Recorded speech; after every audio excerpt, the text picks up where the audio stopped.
ખોટી number plate લગાવેલી towing crane અને એમાં પણ ગુપ્ત ચોરખાનું. દારૂની હેરાફેરી કરવા માટે બુટલેગરો કેવા કેવા ખતરનાક કિમિયા અજમાવે છે તેનો એક જીવતો જાગતો પુરાવો વાવ થરાદમાં સામે આવ્યો.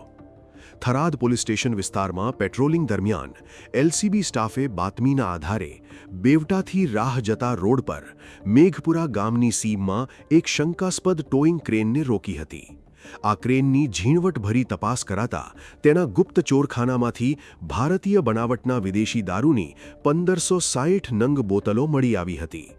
પોલીસે 9.86 લાખનો વિદેશી દારૂ અને ખોટી નંબર પ્લેટ લગાવેલી 7 લાખની ટોઈંગ ક્રેન સહિત કુલ 16.86 લાખનો મુદ્દામાલ જપ્ત કર્યો છે.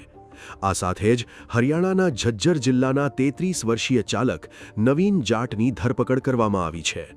હાલમાં પકડાયેલા ચાલક અને દારૂના જથ્થો મોકલનાર શખ્સ સામે થરાદ પોલીસ મથકે પ્રોહિબિશન એક્ટ અને બીએનએસ મુજબ કાયદેસરની કાર્યવાહી હાથ ધરાઈ છે. હાલ ચોરખાનામાં છુપાયેલો દારૂ તો પકડાઈ ગયો, પણ બુટલેગરોના આવા હાઈટેક જુગાડ સામે પોલીસ પણ વધુ સતર્ક બની રહી છે.